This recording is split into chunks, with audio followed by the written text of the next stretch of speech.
And I guarantee you, no spin, no bias, no censorship, and no reason to go to bed. That's Dan Wootton Tonight, Monday to Thursdays from 9 on GB News.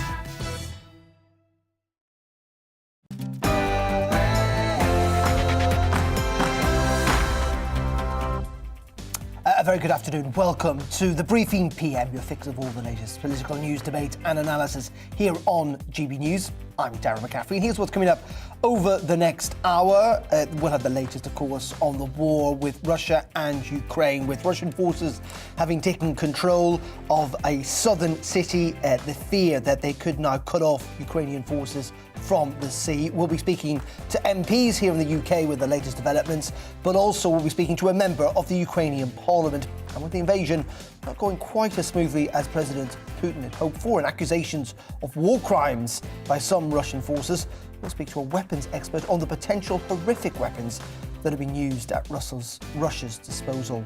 And as Vladimir Putin clamps down on anti-war protesters and sanctions having started to have an impact on the population, we'll be discussing what effect this is having on people across Russia, and also the effect it could have on us here at home, with energy prices expected to rise even further. As always, do get in touch with your views and opinions. You can email me at gbviews@gbnews.uk, or indeed you can tweet us. That and so much more on a special hour of coverage over the next hour between 3 and 4 here on GB News. But first, at the top of the hour is the very latest news.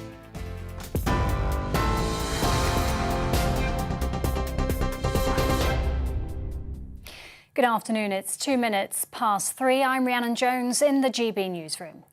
Russian President Vladimir Putin has warned his military goals in Ukraine will be achieved, regardless of what happens. He's been speaking with French President Emmanuel Macron as Russian troops continue their bombardment. Macron told his counterpart he's making a major mistake and that the war will cost Russia dearly. Earlier, Russia's Foreign Minister Sergei Lavrov said Ukraine's military infrastructure will continue to be targeted. We are ready to talk, but we will continue our operation. We can't allow ourselves to preserve infrastructure threatening the safety of the Russian Federation in Ukraine. Demilitarization in this sense, I mean the destruction of the infrastructure that threatens us, will be completed. Even if we sign the peace treaty, it must include such an article. Macron also spoke to Ukraine's Volodymyr Zelensky, who says he won't surrender. Ahead of negotiations, the Ukrainian president said his country's defence lines are holding against the Russian attack. A week ago, at 4 a.m., Russia invaded Ukraine. Our independent Ukraine. Our land. Cherniv, Sumy, Mykolaiv are holding their defences. Odessa. They seek to ruin our Odessa. But the one thing they're going to see is the seabed of the Black Sea, as they themselves are at the bottom. Volodymyr Zelensky there. The city of Chernihiv has been under heavy fire today.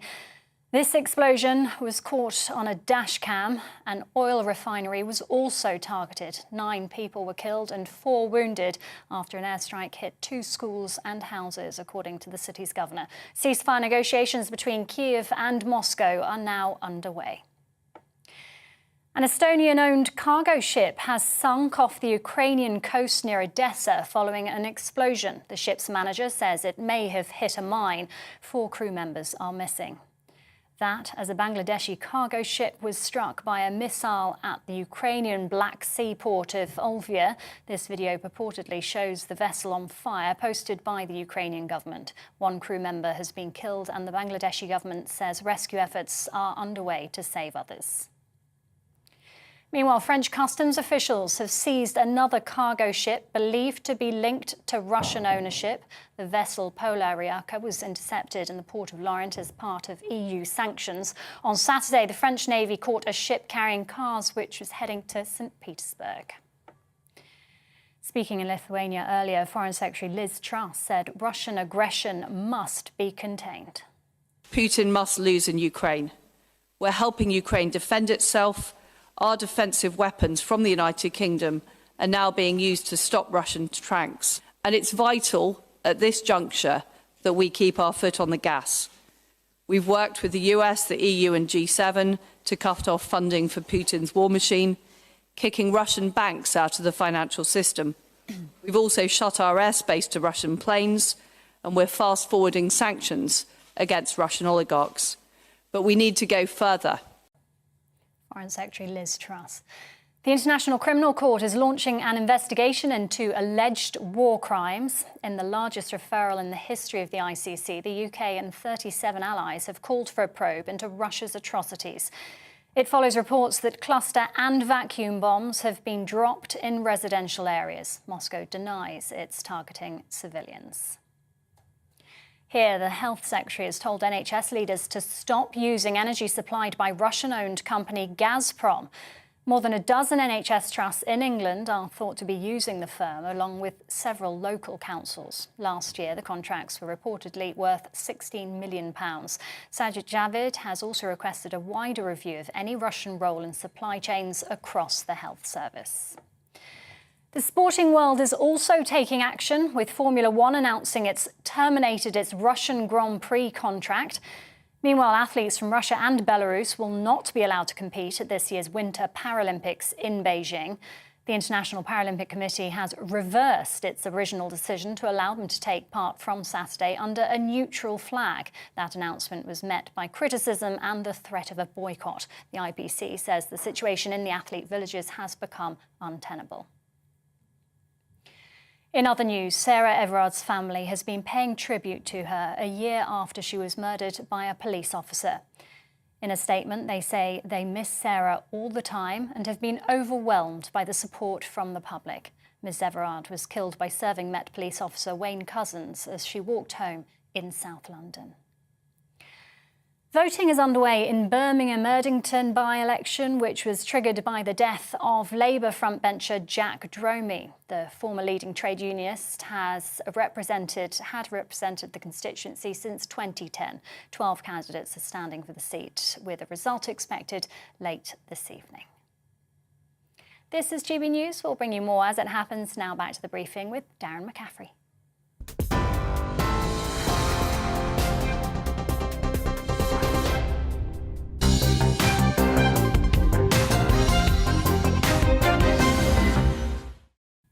It is 8 minutes past 3 o'clock on this Thursday afternoon. You're watching on TV, online and listening on your DAB digital radio. Thank you for your company.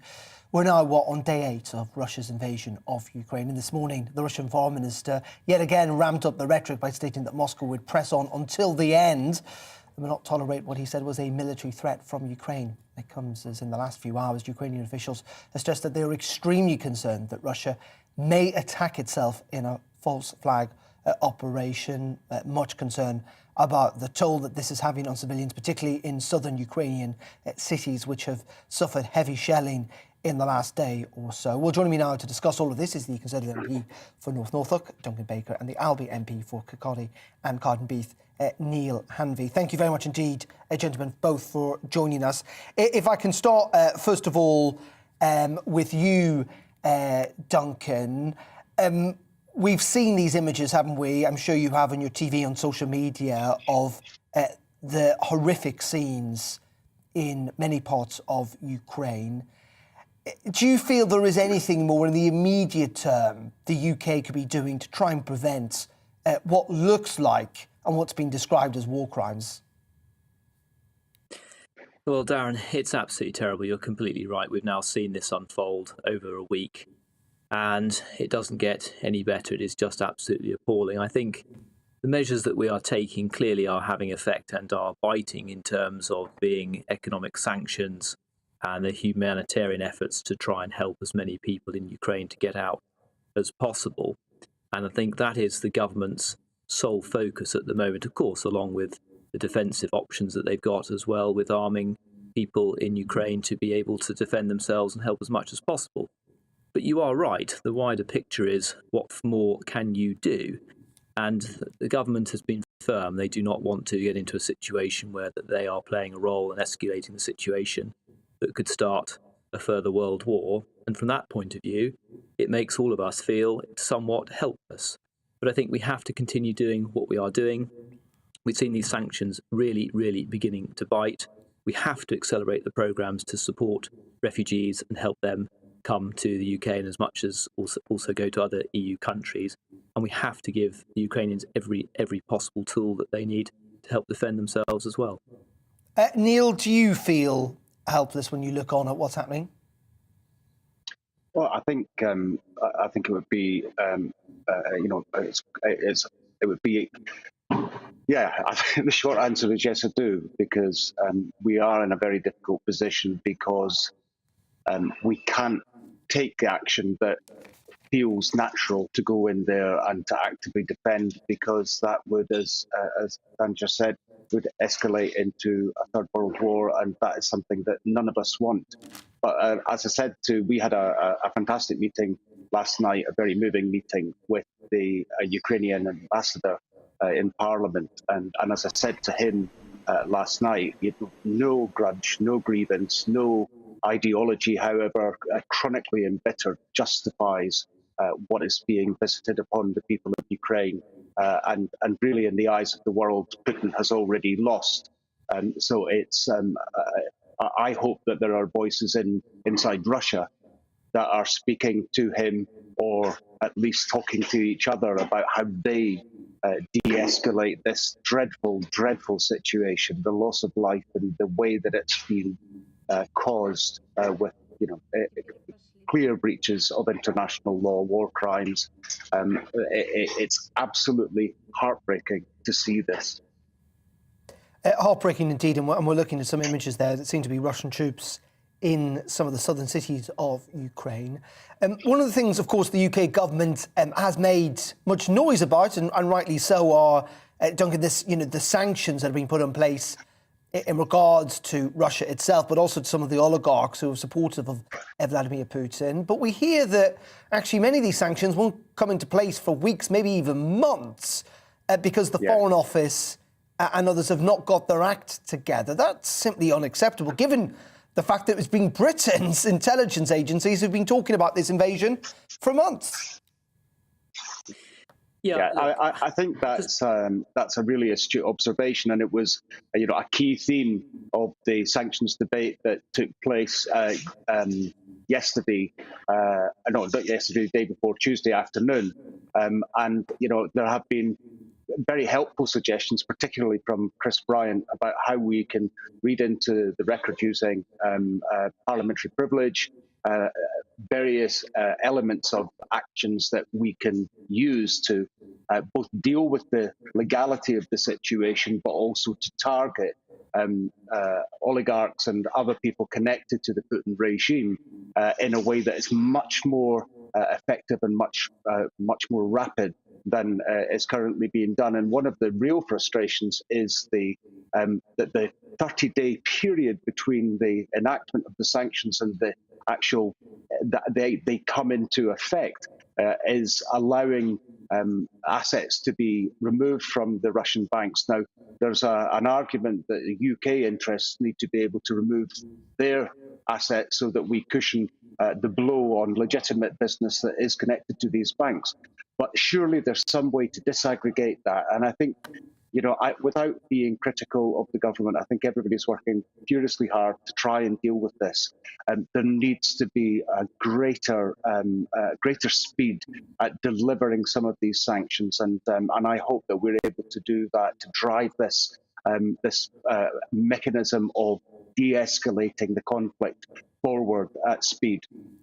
But Duncan, we should be critical of the government, shouldn't we? The EU, we're told Britain's leading all of this. The EU have already managed to impose some of these sanctions. We haven't. Why not? I just don't understand it. Darren, listen, I've been this morning sitting in Portcullis House with my team, working with the Home Office hub, getting people who are in Ukraine, stranded family members, back to North Norfolk. This is a government, now that goes on behind the scenes that is not talked about. This is a government that is moving as fast as it possibly can to help across a range of spheres. This isn't a competition. It's no good saying the EU have done this and the United Kingdom hasn't done that. If we want to play that game, we can say that We were calling for SWIFT to be turned off faster than the Germans and the Spaniards. But Duncan, sorry. People are going to move. Sorry, Duncan. But the whole point is the Prime Minister keeps doing that. The Prime Minister spent the whole of PMQs talking about how the UK was leading in all of this. Yes. So exactly. I'm afraid if he doesn't want to play that game, he shouldn't start it. My point is, and I appreciate your efforts to get people back, but the UK's made an awful lot about the sanctions that they've imposed. And I don't know, maybe the law just needs to change, or maybe it's because of our legal system. But frankly, yes, many people would think when these sanctions are imposed, it means that they're going to be effective rather than they're going to be delayed and allow people time to move their money around, so that in the end, the sanctions ultimately, I would have thought, become pretty ineffective. Yeah. Well, you've just come right in and interrupted me. If you let me carry on and speak, you've already seen that this week we have already said that we will be bringing in the economic crime bill in on Monday. That is already tabled, so the legislation can start passing through the House. Reforms to Companies House. They have seen already sanctions that have hit well over 100 people on the hit list. We are concentrating on the economic sanctions that will have far-reaching consequences, as much as Europe, America, and countries all around the world. And people are working at speed within the legal framework they've got to roll out that program of sanctions. They are working. You've seen that they are working. They're working to such an extent that you've seen the ruble collapse, you've seen the stock market collapse, but you have to understand that those things don't necessarily happen straight away within an immediate effect. They take time to roll them out, and we're seeing on a daily basis, more and more sanctions coming through. Even today, cultural sanctions, from soft to always hard sanctions being put in place, and they will keep coming. The important fact is that they're working, and we are seeing that happen. The bottom line is, you are dealing with a dictator. You are dealing with a dictator that, in some regard, no matter what sanctions you put in place, will it stop him from what he is doing with this entirely illegal operation? And that is the bigger question, which we started on, is what more can we do? We will keep doing what we can, and those sanctions will keep on coming. OK, Duncan and Neil, thank you. Point, just and very I'm briefly, have to Neil, dash yes, off please. my plane, I'm afraid. It seems to be a lack of appetite from the government to take some of this seriously. And the Prime Minister's reluctance to name certain people during Prime Minister's questions it really raised the question, if he won't name them, then who will? We need to be absolutely ruthless about this. And the fact that we are lagging behind is simply unacceptable. We know what the list is. We know what the impediments and risks are and how to avoid them. We just need to crack on. We could have done that this week. It's the lack of appetite to take that speedy action that is frustrating many. OK. Well, I think, in the Prime Minister's defence, he talks about there are legal implications, of course, around all of this, and it does become difficult as a Prime Minister to start naming people in Parliament. But really appreciate your time. Privilege. Yeah, I know, but it's that's all very well and say for an MP, but I assume it's slightly different for a Prime Minister to get to wade into that. But I really appreciate your time, gentlemen, this afternoon. That's Duncan and Neil there. Duncan Baker from the Conservatives and Neil Hanvey from Albi. Thank you, gentlemen, indeed. Now, as the war in Ukraine continues, supplies are being gathered in the truckloads by British volunteers to send to Poland and Ukraine. And our reporter, Amelia Harper, has been with volunteers and sent us this report. The Russian invasion of Ukraine is intensifying. But so too is the effort in the UK to help Ukrainian refugees and soldiers. After a call out on social media, this house in Cambridge, now a storage facility for supplies to be sent to the Ukraine-Poland border. Volunteers creating packs of donations for both civilian refugees and for the Ukrainian soldiers. Okay, so you are in charge of the box for 2 children and make them happy. Yeah, whatever they need. Okay, you do it. Children choosing what children in a war zone might need to survive. Their mother, Alicia, organised the collections. I woke up to the news and I was crying. That's all I was doing. And I'm sorry. It's okay. I just could not do nothing. I couldn't sit and watch the news. And in more news I was watching, the more overwhelmed I was. And I just can't imagine being in their position. People were coming and coming and coming. Everyone cried. For Ukrainian volunteers, there's worry that President Putin has sealed their country's fate after the recent bombing of our Kyiv's Freedom Square. It was destroyed completely with a bomb, blast bomb. So our imagination how many people could be dying there. So it was just there to buy a bread. It's horrible.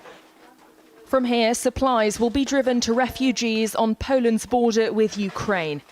After that, a handful of volunteers based in Poland are driving into Ukraine to get the packs to soldiers.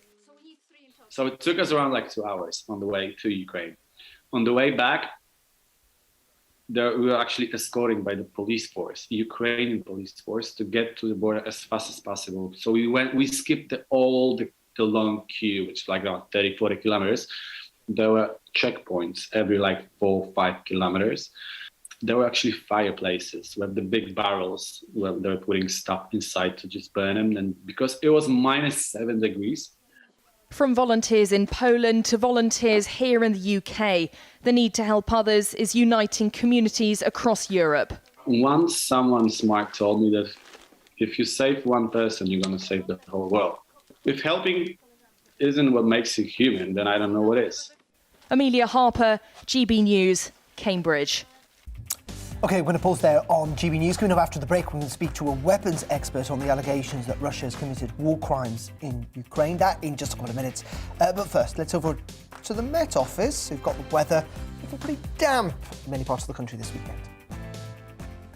Hello again. A bit of an east-west split with the weather tomorrow. It'll be dull and damp across eastern Scotland, much of eastern England, whereas we should see brighter skies in the west.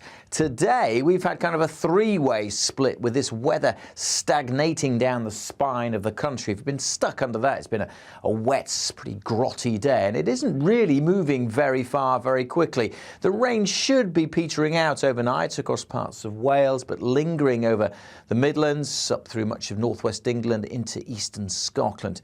Extreme east of England and further west generally staying dry overnight. With some clearer skies across Northern Ireland, we could see a touch of frost here, but with the clouds and the rain across central and eastern parts, temperatures mostly holding up at 5 or 6 degrees. But not going to rise too far, those temperatures, during Friday. So a pretty cold feeling day for eastern Scotland, northeast England, parts of the East Midlands especially. A drier day for the West Midlands, a drier day for Wales, maybe just 1 or 2 showers for South Wales and southwest England, the odd one for Northern Ireland. But much of the west will be dry and bright, much of the east will be dull and damp, and temperatures really struggling under that band of rain, 6-7 degrees at the very best. Elsewhere, with a bit of brightness, we might squeak double digits. Friday evening sees that rain lingering across the eastern parts, and it will stick around even into the weekend.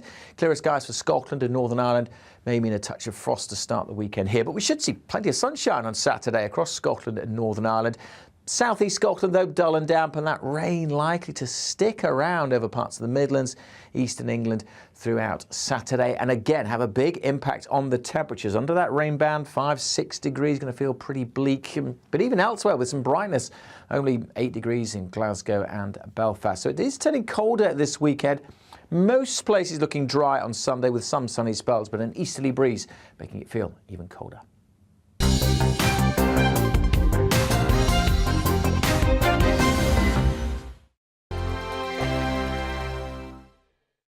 GB News is the UK's home of discussion and debate from all perspectives. To stay up to date on the latest stories, make sure that you subscribe to the GB News channel right here on YouTube. You can watch us live 24/7 across the whole world. You can also check out exclusive content and catch up on previous episodes of your favourite shows. Every day, we ask the questions that you'd ask, so why not add your voice to the conversation in the comments section? Don't forget to subscribe. We are GB News, Britain's news channel. Every night at 11 on GB News, we bring you the next day's stories the day before. Basically like time travel. If it's a big story, we'll cover it, guaranteed. But we'll also have some fun along the way. Big opinions, big laughs. Sometimes big hair. This is Headliners, the paper review show that won't send you to sleep like the others will. 11 p.m, 7 nights a week. Join us.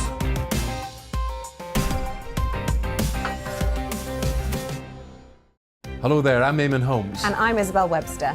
And we hope you can join us for Breakfast with Eamon. And Isabel. You make me laugh out loud, belly laugh. Is that important first thing in the morning? Yeah, absolutely. And there's me trying to be deadly serious. News is a serious business. Yeah, I have to rein you in sometimes. Well, it doesn't stop us laughing at it. It doesn't stop us having an opinion on what's going on. Yeah. And it certainly will not stop us reflecting what you think. Weekdays from 6 to 9:30 on GB News. I'm Dan Wootton. Join me Monday to Thursday from 9 to 11 for the feistiest and most fun news debate on TV, where free speech reigns. I'll bring you a sharp take on the day's biggest stories, bombshell newsmaker interviews, and A-list guests. And I guarantee you, no spin, no bias, no censorship, and no reason to go to bed. That's Dan Wootton Tonight, Monday to Thursdays from 9 on GB News.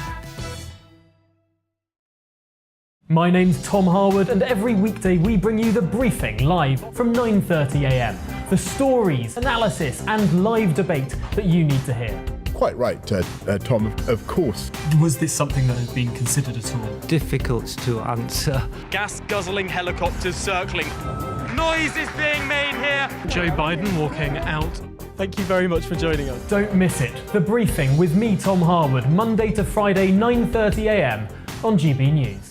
Join me, Gloria De Piero, Monday to Thursday at noon for The Briefing. We go to the parts of Parliament that you won't see elsewhere.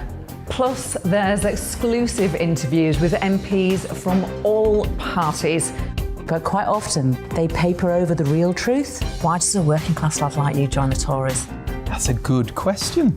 Don't miss it, Monday to Thursdays at noon on GB News.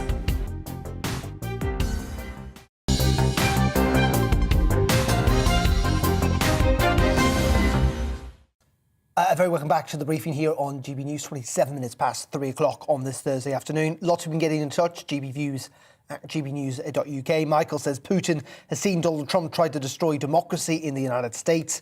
Boris Johnson weakened the European Union with his lies. No wonder that Putin sees weakness in the West. Peter says, could you foresee the downfall of President Putin and the modern people of Russia joining the EU and even NATO? The situation of the world changes so quickly, I think it's not impossible. And Mary says, I don't want a single penny of foreign aid to go to Pakistan, as well as some other countries. Why don't the public get a say on this? This is British taxpayers' money, and all foreign aid should be a voluntary tax, not compulsory. Now, as the Russian military has suffered unexpected setbacks in its war on Ukraine, the invading forces have increasingly hit civilian sites with airstrikes. Russia's indiscriminate use of weapons have killed non-combatant Ukrainians and drawn widespread condemnation from the international community. It comes as Russia has also been accused of using horrendous weapons such as vacuum bombs, which would constitute a war crime. Well, joining me now from Salisbury is the former British Army Colonel and chemical weapons expert, that is Colonel Hamish de Breton. Colonel, thank you very much indeed for joining us. I'm sure you've been following this conflict very closely indeed. Just give us a sense of some of the weapons that we know that the Russians have used in the past 8 days. Well, thanks. It's a pleasure to be on. Yes, the playbook that the Russians are using in Ukraine is very similar to the playbook that they've been using in Syria for the last 5 years. People may not know 800,000 civilians have been killed in Syria. The attacking of civilians is a war crime. However, one can see when you invade a country like Ukraine that is so populous, has so many large towns and cities, it's almost impossible, not to avoid attacking them. But it's not helped by the weapons that the Russians used. There's been a lot of reporting of cluster munitions. These are rockets filled with lots of small explosives that hit the ground and then explode. They're indiscriminate, they're indirect. Therefore, any civilians in the area get injured. And there are some horrific videos on the internet of civilians being badly injured by these cluster munitions. But Russia has not signed the convention on the prohibition of cluster munitions, so I expect they feel that they're not breaking the law by using them. We've also seen white phosphorus, which is an incendiary device. In Syria, both the Russians and the Syrians use white phosphorus to set villages and towns on fire and chase civilians out, almost sort of like vermin. Quite horrific. We've seen that too already so far. You mentioned the vacuum bomb or the thermobaric bomb, which is a fuel-air mixture, which again, quite horrific. I saw them in the first Gulf War used to clear minefields.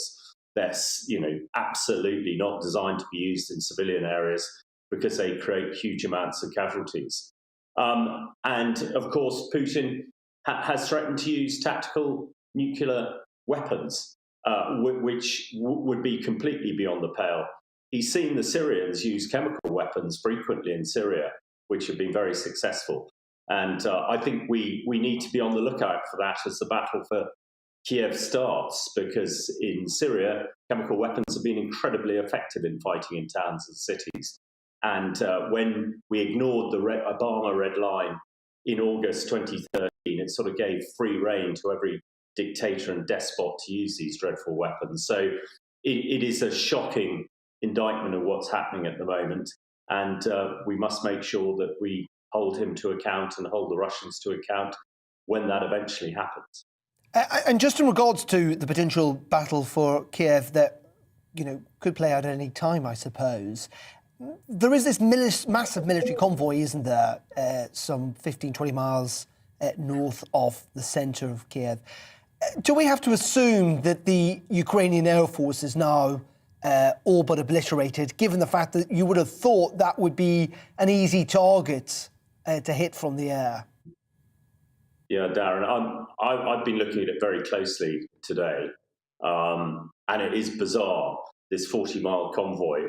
It's also shown me that these Russian forces do not seem to be very professional or very well prepared. We know they've been training in Belarus for the last few months, but a lot of the pictures we've seen, I think, have been staged. We've seen a lot of tanks bogged down, which is, as a tank commander myself, that is a crime. We've seen them run out of fuel. And the old adage that tactics are for amateurs and logistics are professionals seem to be coming out here. It does remind me of the Basra Road back in the first Gulf War in 1990, when I was in a tank regiment then, and we caught the Saddam Hussein tank battalions withdrawing in a sort of line of a similar length and managed to destroy them all. If the Ukraine Army Air Force was still intact, you would expect them to be able to take them out. I think once that column gets moving and starts getting into the suburbs of Kyiv, it will be very vulnerable. Tanks are very vulnerable in built-up areas to people, militia, the Ukrainian militia with anti-tank missiles, which they have a lot of. So let's hope it doesn't come to that and we can find some negotiated peace before then, because when those tanks start rolling into Kyiv, I'm very concerned that we're going to see massive casualties on both sides. Indeed. Colonel, thank you so much indeed for your time. That's Colonel Hamish de Breton Gordon joining us there from Salisbury. Thank you very much indeed for your time and your analysis here on GB News. OK, it's just after 3:30. Let's bring you up to date with the very latest news this hour.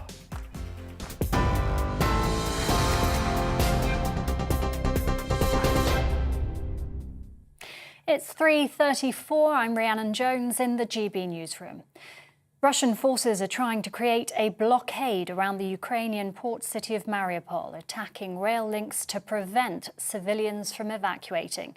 The city's mayor says constant attacks over the past 24 hours have cut off water and power supplies, and that the local authorities need a ceasefire to restore power.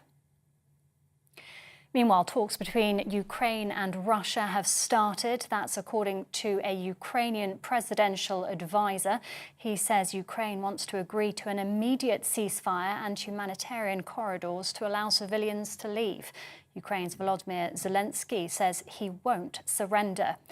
Russian President Vladimir Putin has warned his military goals in Ukraine will be achieved regardless of what happens. An Estonian-owned cargo ship has sunk off the Ukrainian coast near Odessa following an explosion. The ship's manager says it may have hit a mine. That as a Bangladeshi cargo ship was struck by a missile at the Ukrainian Black Sea port of Olvia. This video purportedly shows the vessel on fire. Posted by the Ukrainian government, one crew member has been killed and the Bangladeshi government says rescue efforts are underway to save others. The city of Kyiv has been under heavy fire today. This explosion caught on dashcam. 9 people were killed and 4 wounded after a Russian airstrike hit 2 schools and houses, according to the city's governor. An oil refinery was also targeted. The International Criminal Court is launching an investigation into alleged war crimes. In the largest referral in the history of the ICC, the UK and 37 allies have called for a probe into Russia's atrocities. It follows reports that cluster and vacuum bombs have been dropped in residential areas. Moscow denies it's targeting civilians. The sporting world is also taking action, with Formula One announcing it's terminated its Russian Grand Prix contract. Meanwhile, athletes from Russia and Belarus will not be allowed to compete at the 2022 Winter Paralympics in Beijing. The International Paralympic Committee has reversed its original decision to allow them to take part from Saturday under a neutral flag. TV online and DAB+ radio, this is GB News. It's back to the briefing with Darren McCaffrey in just a moment.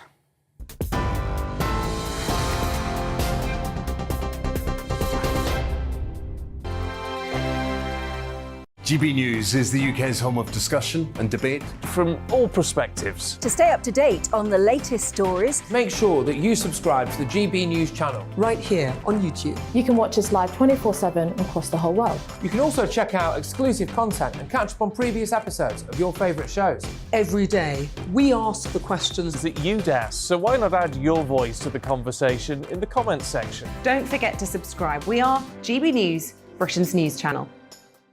Every night at 11 on GB News, we bring you the next day's stories the day before. It's basically like time travel. If it's a big story, we'll cover it, guaranteed. But we'll also have some fun along the way. Big opinions, big laughs. Sometimes big hair. This is Headliners, the paper review show that won't send you to sleep like the others will. 11 p.m, 7 nights a week. Join us.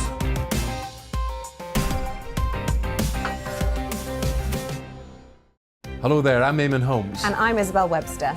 And we hope you can join us for Breakfast with Eamon and Isabel. You make me laugh out loud, belly laugh. Is that important first thing in the morning? Yeah, absolutely. And there's me trying to be deadly serious.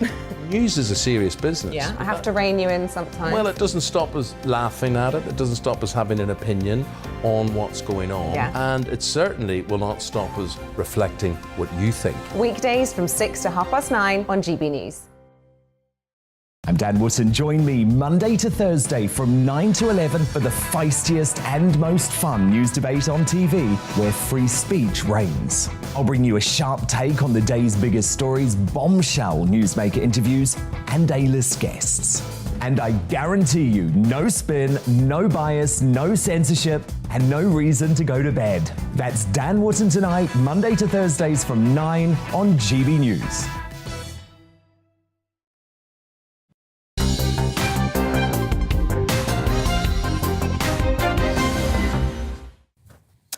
Very welcome back to GB News and the briefing with me, Darren McCaffrey. Coming up to 20 minutes to 4 o'clock on this Thursday afternoon. Lots of you can get in touch. GBViews at gbnews.uk. Evan says Liz Truss keeps giving them, the Russians, advance notice of these restrictions so they can move funds and assets harms out of the way. Not sure why she's doing that. Brian says countries that voted against or abstained in the recent UN votes to censure Russia that receive foreign aid from the UK should have that withdrawn immediately. Most are puppets of Putin's evil regime. But countries like India and the so-called close ties to the UK should hang their heads in shame and be cut off from any further handouts permanently. A lot of feel very strongly about that. Do let us know what you think at gbviews@gbnews.uk. Now, Western sanctions on Russia have started to bite for the Russian population, but what does it mean for us here at home? Well, joining me in the studio to discuss this is our economics and business editor, Liam Halligan. Good afternoon to you, Liam. We know this is hitting the Russian economy reasonably hard. We've seen people queue outside ATMs, the ruble at an all-time low, interest rates there at an all-time high. But what about us here? Real concerns about the impact this can have on particularly energy. Indeed. As you say, Darren, it's hitting the Russian population hard. I lived in Russia back in the mid-90s. I cut my journalistic teeth there. And you had big inflation, you had currency collapses, people's savings wiped out. Russian people thought they were beyond that. They thought Russia was a more developed capitalist society now. But if you wipe out the savings of the middle classes, expect serious political pressure on Putin. In terms of us here, again, these financial and commercial implications of war, it seems callous to talk about them when we're seeing a humanitarian crisis and so on. But they're an important part of the pressure on the various leaders, which will determine the outcome of what happens. So we mustn't shy away from them. And here we saw oil overnight, Darren, go up to $118 a barrel. It was just $70 back in December. That's a huge percentage increase. We've seen wholesale gas prices rise by 23% on Tuesday, 15% yesterday in West European markets. Again, we use gas to generate electricity. That impacts on fuel bills, utility bills for households, as well as the obvious implications for petrol and diesel prices. Industry sources now suggesting petrol and diesel, they won't be sort of £1.50, £1.55 a litre. Could be £2. And that hits the balance sheets, the household finances of ordinary men and women very, very hard. And so as this war goes on, we see obviously the terrible human consequences of the war. There's real fervour. We've talked about this. I'm really surprised at how the Western world has pulled together the harshness of the sanctions. But as those sanctions bite, sanctions are a two-way street. As there's blowback, if you like, on Western economies, it's inevitable that will exert pressure on Western politicians. So there's now a campaign, I think is probably the best word for it, but an understandable one, to look at where the UK is getting its energy from, and whether domestically we can do more here, whether it's North Sea oil and gas, or whether it's returning to this issue of fracking. I think there will be a sea change in domestic UK politics as a result of this conflict in many key areas. You've put your finger on one. I do think the moratorium on fracking, which the Tories introduced because they wanted to be seen as sort of environmentally up to date. And because of protests like this that we're seeing on screen as well. Indeed. We've had companies like Quadrilla. The CEO of Quadrilla, Francis Egan, has been on my show several times in recent weeks.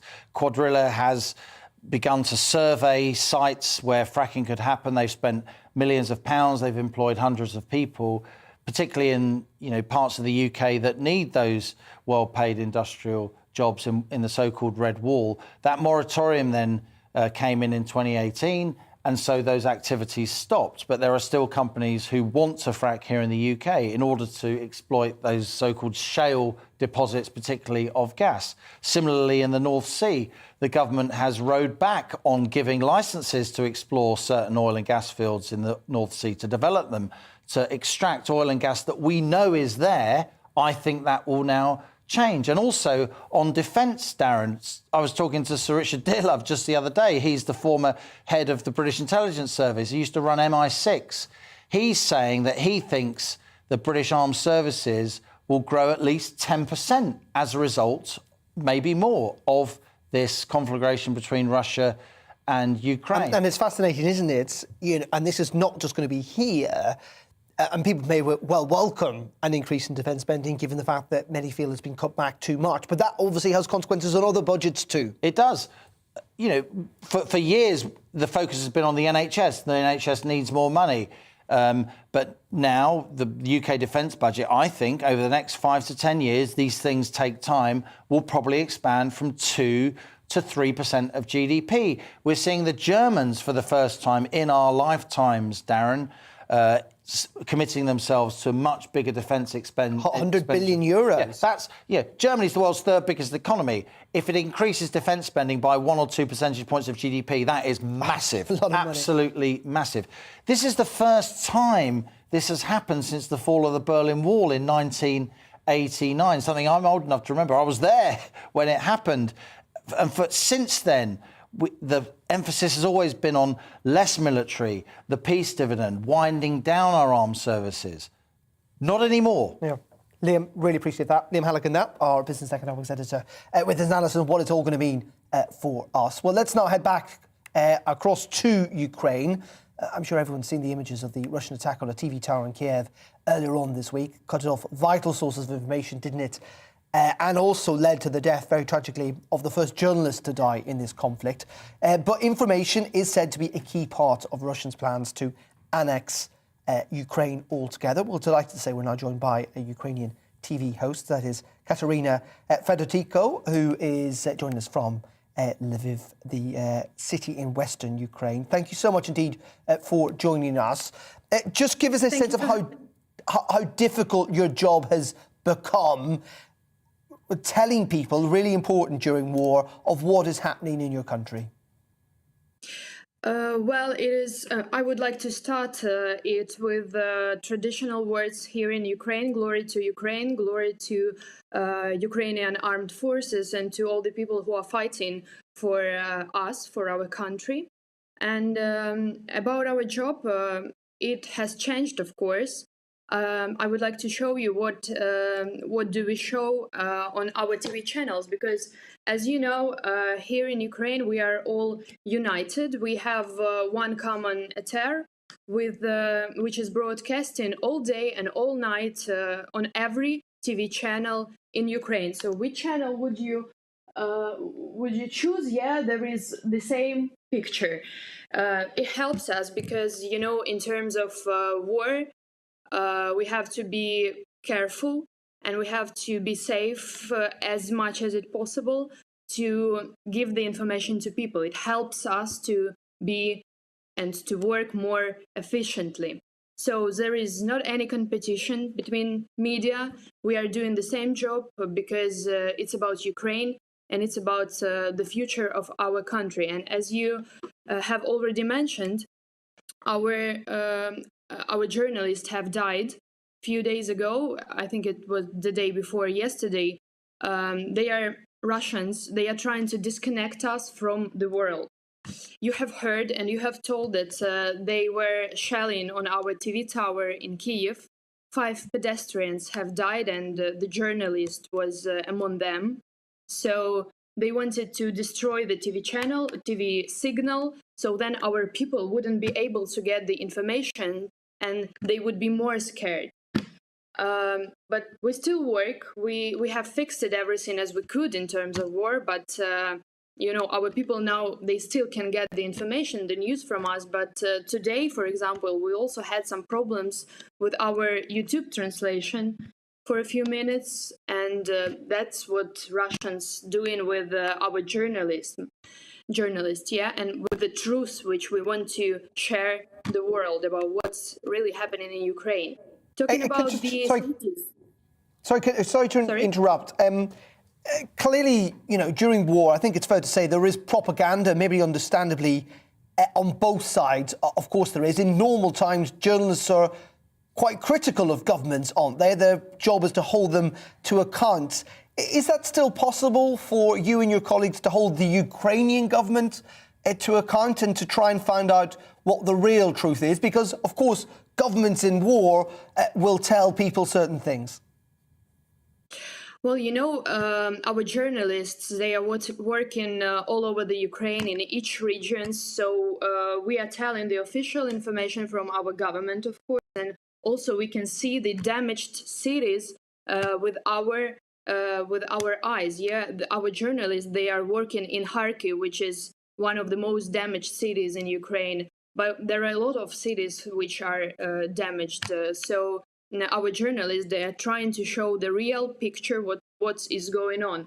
And, you know, we have the cities, and not only people, not only journalists, also people, because they have internet connection. They are sharing the situation which is happening in their town, and we have cities which are surrounded by Russian army, and the infrastructures around is damaged. So civilian people can't leave that place.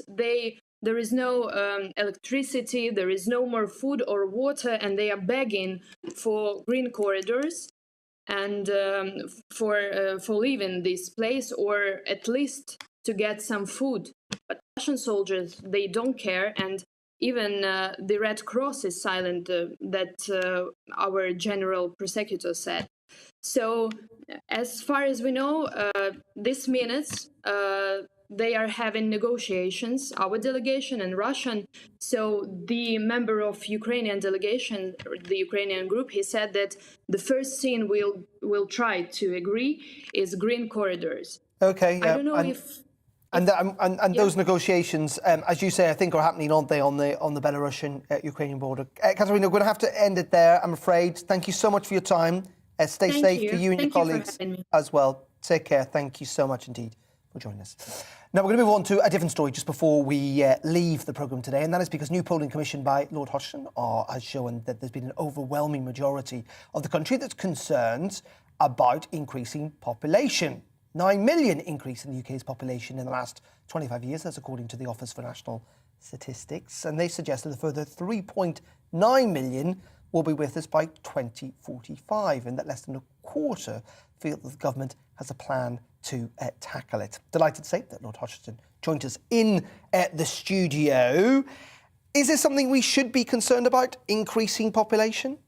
Well, we should, but of course, what you've just been interviewing now and what we're looking at, it all seems almost in bad taste to be talking about this. You know, I'm wearing my yellow tie and my blue shirt in solidarity.